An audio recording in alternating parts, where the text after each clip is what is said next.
If you feel like you're giving your all, yet life still feels empty, maybe you're on a path that doesn't lead to where you truly want to go. Have you ever asked yourself, what really makes life worth living? It's not money, it's not fame, but something deeper, something quieter, and sometimes something we forget within ourselves. Inspired by the invaluable lessons of Denzel Washington, I want to share a story with you, not just to inspire, but to awaken something within you. If you're looking for something to help you wake up in this life, keep watching, because perhaps this is the moment you've been waiting for. One morning, you wake up. The sky is still blue. The sunlight still pours through that familiar window.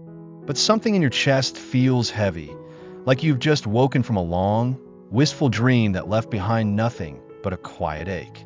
You look back at your life. 3.5 decades have passed in the blink of an eye, and you suddenly realize the things you've chased so relentlessly have never brought you peace. Have you ever asked yourself, have I truly lived? Or have I just been going through the motions, repeating the same hollow days in a life that doesn't even feel like mine? The truth, and it's not an easy one, is that most of us are chasing someone else's version of success. We stay busy, we work harder, we compare, we push, we hope, only to find ourselves lost in the noise, with no idea what actually matters anymore. Some people don't find the answer until they're past 50, when their energy has faded, when their relationships have thinned with time, and some never wake up at all. I know that feeling because I've been there. I spent almost 35 years chasing things that looked meaningful, but left me empty. I kept telling myself I had time, that someday I'd live differently, but someday never came. Until the day I couldn't pretend anymore. I had to fall hard. I had to break, hurt, get lost, and slowly, painfully relearn how to truly live. It was not a graceful journey. But today, I'm not here to dwell on my past. I'm here to give you something I wish someone had told me 10, maybe 20 years ago. You don't have to spend 35 years making the wrong turns. You don't have to learn every lesson through heartbreak, loneliness, and regret. In the next few minutes, I'll share with you 10 simple but powerful lessons, the core truths that transform my life from the inside out. If you're feeling stuck, unsure, overwhelmed, or just longing for clarity, this might be your turning point. Don't click away, because sometimes the right idea at the right moment can change an entire life. Let's begin. Lesson 1. Your mindset shapes your reality. Success isn't a prize reserved for the lucky or the naturally gifted. In truth, the most significant difference between those who move forward and those who remain stuck lies in one powerful, often overlooked force: mindset. The way you think about yourself, your life, and your capabilities quietly, but powerfully, shapes your entire reality. If you believe you can learn, grow, and change, your life will begin to mirror that belief. But if your mind is clouded with doubt, fear, and limitation, you'll stay trapped inside a box of your own making. Mindset is like a pair of glasses. The lens you look through determines how the world appears to you. Believing in yourself, even just enough to improve little by little, isn't delusion. It's the foundation for every meaningful leap you'll ever take. Have you ever wondered why, given the same circumstances and starting point, some people rise while others spiral in circles of frustration? For years, I thought the answer was talent or luck, that success fell from the sky into the hands of the chosen few. But after years of struggle, I finally saw it. It's not talent, not destiny. It's mindset. It's the silent force shaping everything you do and everything you become. Your mind is quite literally a lens. If you see the world through one tinted by limitation, failure, and fear, even when opportunity stands right in front of you, you'll miss it. But if you learn to direct your thoughts toward growth, you'll begin to see things differently. Every challenge becomes a lesson. Every failure, a stepping stone. And every day, a chance to move forward, even just one small step. I used to be the kind of person who asked, why am I not as good as them? Maybe I just don't have what it takes. And sure enough, I achieved nothing because I believed I was incapable. Things only started to shift when I stopped asking, why don't I have this? And started asking, how can I learn this? That shift from fixed to growth is everything. This idea isn't new. People like Michael Jordan, who was once cut from his high school basketball team, or J.K. Rowling, who received rejection after rejection before Harry Potter, all share one trait. They believed they could improve. They refused to let temporary judgment define their permanent identity. Carol Dweck, the renowned Stanford psychologist, once said, "People who believe abilities can be developed are more motivated to learn, more likely to persist, and more resilient in the face of failure." I lived the opposite mindset for years, thinking if I wasn't good from the start, I'd never be good at all. I was wrong. We need to rewire our minds. Just like updating the software on your phone, your brain needs a reset, a cleanse from the limiting beliefs that have taken root over time. Start simple. Instead of saying, "I can't," say, "I can't yet." One word, but a world of difference. Your mind is your foundation. You can't build a strong life on a cracked base. So if you're serious about changing your life, don't start with what's outside. Start with what's within, the way you see yourself and the world around you. Because once you believe you can grow, you'll begin to act like it. And when you repeat those actions every single day, that's when the miracle happens. Lesson 2. No one is coming to save you. There's a harsh truth I used to be terrified to face, but life, whether I liked it or not, forced me to accept it. No one is coming to rescue you. There won't be a savior who magically shows up and pulls you out of your struggles. There is no brilliant mentor who will take your hand and lead you all the way to success. There won't be a life-changing phone call that suddenly turns your world around. And there is no miracle, not a single one, unless you're the one willing to move first. I used to wait. I waited for someone to recognize the potential in me and lift me up. I longed for a guide, a roadmap, someone to point me in the right direction. But time kept passing, and I stayed exactly where I was, not because I lacked ability, but because I was stuck in the illusion of waiting. Waiting, I realized, was the sweetest kind of trap. It made me feel hopeful while slowly stealing my power. That was the moment I woke up. I finally understood. Every change, every breakthrough, every outcome begins with me. No one else is responsible for living my life. No one else is coming to do it for me. Just like in The Pursuit of Happiness, Chris Gardner, played by Will Smith, carried everything on his shoulders: single fatherhood, homelessness, chasing his dream of becoming a stockbroker. He didn't wait for someone to save him. He didn't hope for help. He acted day by day, one step at a time. From that moment on, I made a vow to live by one principle: take 100% responsibility for my life. Whether I succeeded or failed, I stopped blaming anyone. I stopped using circumstances as excuses. I may not control everything that happens, but how I respond, how I rise, how I move forward, that's on me. So if you're sitting there waiting for a mentor, a friend, or a golden opportunity to change your life, stop. Because the only person who can pull you out of the mud is you. No more excuses. No more delays. No more living in the fantasy of what if or when I'm ready. Start. Even if you're not ready. Start small. One sentence in a journal. One step outside your comfort zone. One tiny act, no matter how trivial, is a declaration that you're choosing to take ownership of your life. You don't need anyone's permission to live the life you dream of. You just need to decide for yourself to begin. And those tiny steps, those quiet acts of courage repeated day after day, will carry you to a place you never even dared to imagine. Lesson 3. Discipline over inspiration. To be honest, there was a time in my life when I lived entirely off of inspiration. I believed that all it took to get started, whether it was exercising, learning a new skill, or chasing an unfinished dream, was the right playlist, a powerful quote, or a motivational video. And for a moment, it worked. I'd feel fired up, ready to conquer the world. But the next morning, I was flat on my bed, finding a dozen excuses to put things off. Motivation? Gone. Vanished like smoke. That's when I finally understood. Motivation is a spark. Discipline is the sun that sustains the entire season of growth. There will be winter mornings when the cold cuts into your skin, and the last thing you want is to get out of bed for a walk or workout. There will be late nights when your eyes are heavy and your brain is begging for rest, but there's still work to be done. And in those exact moments, when you do what you know you need to do, not because you feel like it, but because you're committed, that's discipline. That's when you win. I think back to the movie Whiplash, where Andrew, a young, obsessed drummer, bleeds through his hands during relentless practice sessions. Not because he's motivated, but because he's driven by something deeper, raw, personal discipline, and an obsession beyond exhaustion. He doesn't need applause. He doesn't need a spark.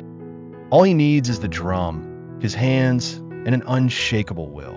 And that discipline, not talent, not luck, is what builds genius. I used to equate working hard with feeling excited. But the truth? The most successful people in the world aren't always the most motivated. They're the ones who act, even when they feel nothing. They move with purpose, not mood. So if you're waiting for that perfect aha moment to change your life, stop. That moment doesn't exist.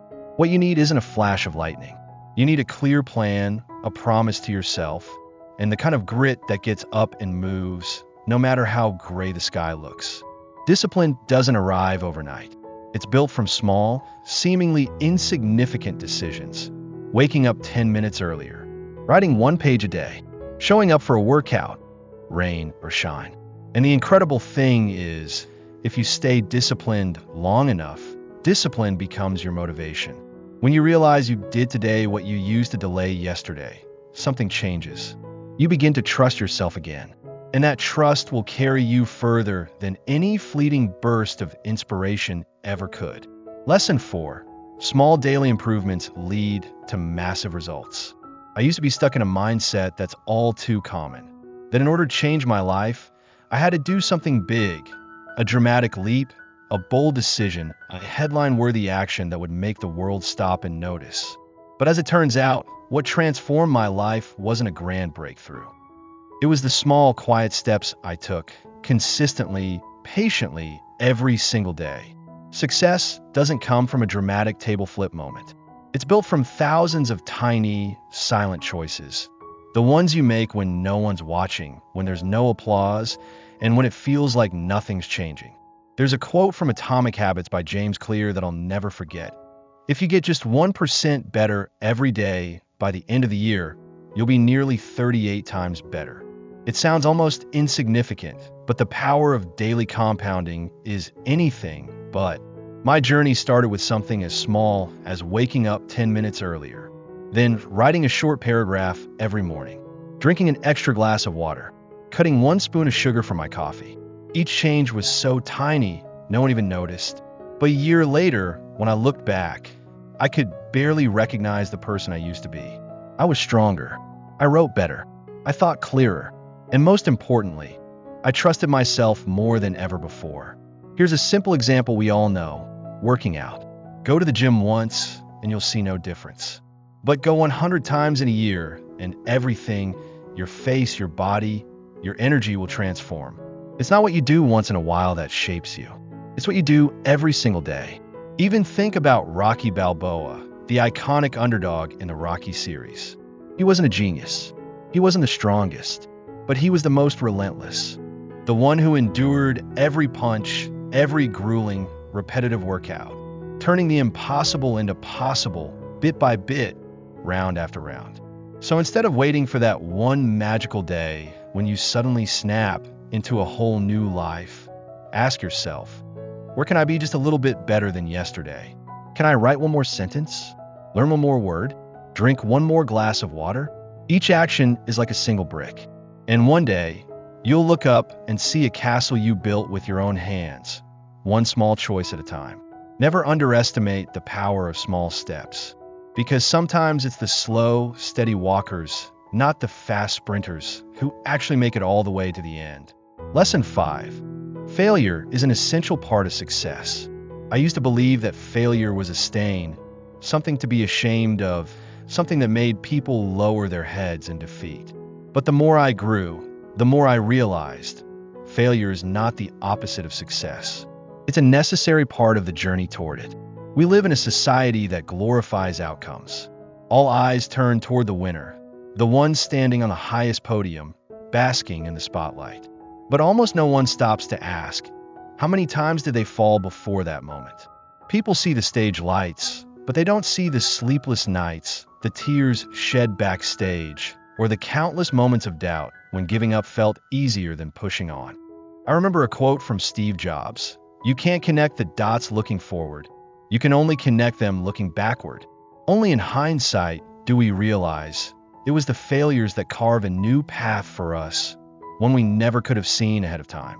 The problem is, most of us are raised to fear failure, to fear making mistakes, being judged, getting rejected. So we avoid risks. We take the safer road. We choose what's easier. And in doing so, we rob ourselves of the very experiences that could shape us. I once had a friend back in college. She dreamed of becoming a film director, but chose a stable office job instead. 10 years later, she told me her biggest regret wasn't failing. It was never giving herself the chance to fail for something she truly loved. Successful people aren't those who've never stumbled. They're the ones who've fallen more times than you think, and who learn something from every single fall. J.K. Rowling was rejected more than 10 times before a small publisher took a chance on Harry Potter. Thomas Edison failed over 1,000 times before inventing the light bulb. And when asked about it, he said, "I didn't fail. I just found 1,000 ways that didn't work." The lesson here isn't just to endure failure. It's to learn how to read it. Every misstep is valuable data about yourself. What do I need to work on? What am I still lacking? What do I really want? And if you can shift your perspective, if you can see failure not as the end, but as a powerful turning point, you'll walk forward with a stronger heart and a sharper mind. So if today you're stumbling, lost in a fog of uncertainty, please don't despair. Failure doesn't define you. How you rise from it will lead you to where you were always meant to be. Lesson 6. Your habits shape your future. I used to think that in order to change my life, I needed a grand goal, an ambitious plan, or some fateful turning point to shake things up. But eventually, I realized it's not the sweeping decisions that define us. It's the small, mundane habits we repeat every single day that quietly, powerfully build the future we live in. Many people carry around a mile-long list of goals, yet their lives remain caught in the same loop. Wake up, scroll through social media, complain about work, delay what truly matters to them again. Why? Because they're living by habit, not by intention. James Clear, author of Atomic Habits, once said, "You do not rise to the level of your goals. You fall to the level of your systems. And that system is your daily habits." That line hit me hard. It forced me to stop and take a long, honest look at myself. Think about it. Every day we're faced with dozens, sometimes hundreds of tiny decisions. And each one, no matter how small, is slowly shaping who we're becoming. Do you choose to work out or scroll endlessly through TikTok? Do you eat clean or give in to lazy cravings? Do you read one more page or dive into another hour of toxic news? Each action is a brick, and over time, those bricks will either build you a solid foundation or a cage you can't break out of. I'm reminded of a scene from The Karate Kid. Young Dre keeps getting told to wax cars, paint fences, over and over again, until he's bored out of his mind. He doesn't realize those repetitive, pointless actions are training his body and mind, building resilience, focus, discipline, the very things that later fuel his punches. Life works the same way. You won't always see results right away. But if you stay consistent, the smallest habits can trigger the most profound transformations. I'm not saying you need to flip your life overnight. All you need to do is pay attention to what you repeat. Tweak a little at a time. 5 more minutes of morning meditation. 10 fewer minutes on social media. A short walk instead of a rideshare. These aren't heroic acts, but they're steps in the right direction. Your future isn't something that begins someday. It's being written right now in the way you live today. So don't ask, how do I change my life? Ask instead, what am I repeating today? Lesson 7. The people around you shape the person you become. There's one seemingly small detail that has an enormous impact on your journey of personal growth. Yet so many people overlook it: your environment, especially the people you spend the most time with. I used to naively believe that as long as I worked hard enough, stayed disciplined enough, I would succeed, no matter where I lived or who I surrounded myself with. But time has a brutal way of teaching what pride refuses to admit. Eventually, I realized that when you're surrounded by people who constantly complain, make excuses, and drift aimlessly through life, no matter how focused you try to stay, you'll eventually be pulled into their energy like a leaf caught in a downward spiral. Picture yourself climbing a steep mountain, grueling, dangerous, and exhausting. In your moments of doubt, if you have 5 people hiking beside you, encouraging you, guiding you, pushing you forward, you'll find the strength to climb 1,000 more steps. But if those 5 people are the ones pulling you down, sowing doubt, whispering what's the point, then even the strongest spirit will start to wear thin. Jim Rohn once said, "You are the average of the 5 people you spend the most time with." It sounds simple, but the more life I've lived, the more chillingly true it becomes. If you want to be resilient, creative, disciplined, seek out those who live that way. Because energy, mindset, habits, they're contagious. Your environment will either lift you up or slowly erode who you're trying to become. That's exactly why Steve Jobs built the Apple team around what he called the crazy ones, those who genuinely believed they could change the world. He understood one thing deeply. Greatness cannot grow in a room full of people who only know how to say, "That's impossible." So if you're feeling stuck, unmotivated, like the fire inside you is dimming, don't be too quick to blame yourself. Instead, ask, who am I giving my precious time to? Are these people fueling my drive or quietly draining it from me? Be brave enough to audit your circle, not out of selfishness, but out of self-respect. You deserve to grow in an environment that breathes life into your ambitions. Seek out those who live with purpose, work with passion, dream boldly, and act decisively, because when you're beside them, you'll be reminded every single day, I can too. Lesson 8. Health isn't a reward. It's the foundation. Modern life feels like an endless race. Everyone's sprinting, faster, higher, further, chasing recognition, money, success, and status. But there's one truth many only realize when it's far too late. Every peak becomes meaningless if your body can no longer carry you to stand on it. I once knew a man, an older brother figure to me, a successful entrepreneur who owned several companies. His calendar was always packed, meetings, deals, events, day in, day out from dawn to midnight. And then one morning, he collapsed in the bathroom. The doctor's verdict: his body had been screaming for help long ago. He just hadn't listened. Years of grinding for success had come at a devastating price. And by the time he finally realized it, he had no choice but to put everything on hold, just to begin the slow, painful journey back to healing. That story hit me hard. It forced me to look at my own life. In the chaos of chasing goals, we forget the foundation we're standing on. We rush meals, skip sleep, ignore our emotions and mental health, then wonder why we feel drained, irritable, unfocused, or like we've lost all drive. Steve Jobs, revered for his genius and vision, left behind a sobering reflection before passing away at 56. You can hire someone to drive for you, to work for you, even to bear children for you. But you can't hire someone to be sick for you. The wealth I've accumulated can't save my life. Your health, physical and mental, is the quiet force holding everything together.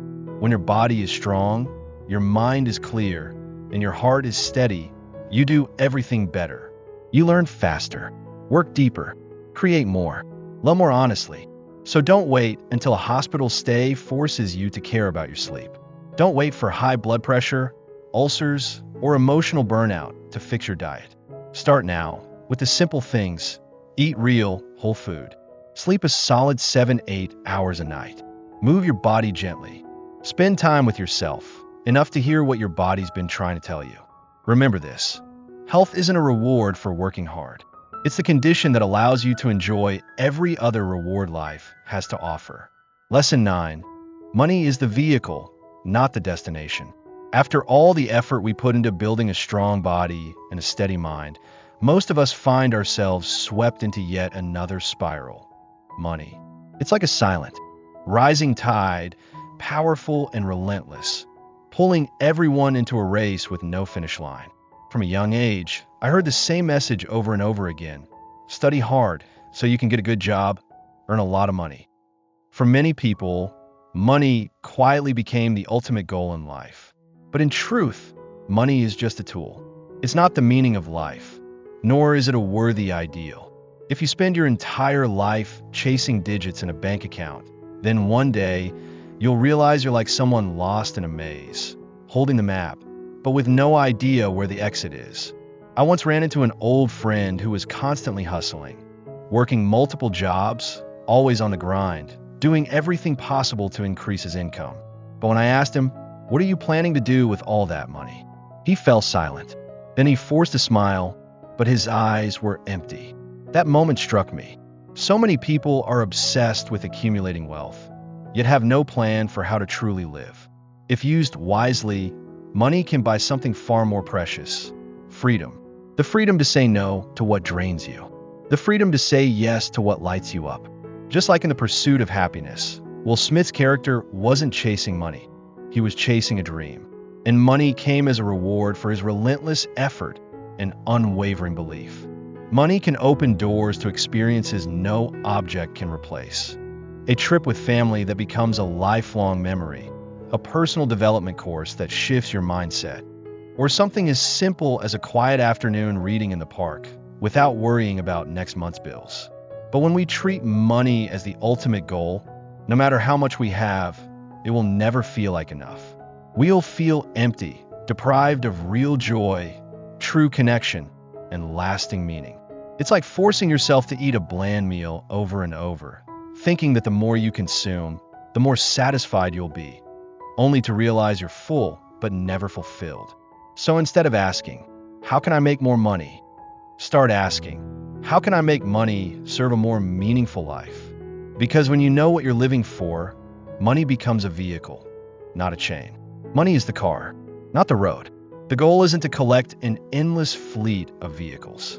It's to use them wisely, intentionally, to take you where your heart truly wants to go. Lesson 10. Stop waiting. Start living. After all the reflections on money, health, and the environment we live in, I came to realize there's still one invisible force that keeps many of us stuck, or worse, moving backward. It's the habit of waiting. Waiting until we're good enough. Waiting for more time. Waiting until we're in a better mood. Waiting to finish one thing before starting another. And yet, month after month, year after year, that so-called perfect moment never comes. For example, you used to be like that. You had this dream of writing a book, but every day you told yourselves, "When I have more time, when I feel more ready," a year went by. Not a single page was written. There's a quote from the movie Dead Poets Society: "Seize the day. If not now, then when?" Waiting for perfection is just fear in disguise. Fear of failing. Fear of being judged. Fear of not being good enough. But the truth is, no one starts from perfection. Steve Jobs launched the very first iPhone with plenty of flaws. J.K. Rowling wrote the first lines of Harry Potter as a single mother on welfare. If they had waited until everything felt ready, the world might never have known their brilliance. Beginnings are messy, unclear, uncertain. It's like learning how to swim. You can't stand on the shore reading about strokes and expect to master it. You have to jump in, feel the cold, flail a little. Then slowly, you learn how to float. So here's the lesson I've learned. Don't wait for the conditions to be right. Create them. Start small. Write one page a day. Learn one English phrase each morning. Run for 10 minutes each evening. What matters is not how big your first step is. What matters is whether you take it all. Every journey begins with a single step, and even the smallest step has the power to change your future. Because in the end, it's not preparation that creates results, it's action. So if you've been holding on to a dream, don't wait any longer. Start now. Even if it's imperfect, even if you feel unsure. Because today, this very moment, is the most perfect time you'll ever get to change your life. You might be thinking, "That sounds great, but do I really have the time, energy, or courage to change?" I get it. I do. Because someone who took over 35 years to realize these seemingly simple truths, once stood right where you are, drowning in doubt. These lessons didn't come from books or theories. They were earned through time, through mistakes, through moments of failure and getting back up alone. And now, you've received them in just a few minutes. You don't have to wait until you're nearing the end of your life to understand them. You're being handed pieces of the puzzle, pieces that took me and countless others decades to find, fit, and replace. The real question is, what will you do with them? I'm not expecting you to apply everything perfectly. No one could transform overnight. But if there's one thing you should do right now, it's this. Choose one lesson that stirred something deep inside you. A lesson that woke you up. A lesson that made you wish you'd started living differently sooner. Choose that one and begin. Maybe it's stopping your search for the perfect time. Maybe it's choosing better people to walk beside you. Maybe it's as simple as going to bed earlier tonight or drinking another glass of water. These changes may sound small, but they're the quiet bricks that build a better version of you. You know, in The Matrix, Morpheus tells Neo, there's a difference between knowing the path and walking the path. Knowing is one thing. Walking it is something else entirely. Now, you know the path. The only question is, will you walk it? I can't walk it for you, but I can promise you this. Every step you take today, no matter how shaky or small, brings you closer to the person you were always meant to become. So don't let today's lesson end at inspiration. Let it become action, because the person who wins in the end isn't the one who knows the most. It's the one who dares to begin first. Thank you for spending your precious time with me. If you're feeling lost at a crossroads, if you're searching for light in the chaos of life, I hope these past few minutes touch something in your heart.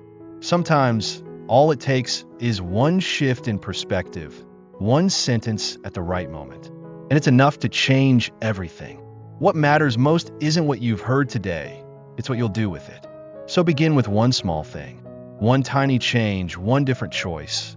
That might just be the first step toward a life you truly want to live.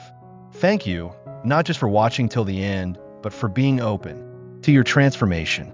If this story made you reflect, share it with someone who needs a little inspiration right now. And we want to hear from you. What's weighing on your heart these days? What decisions are you wrestling with?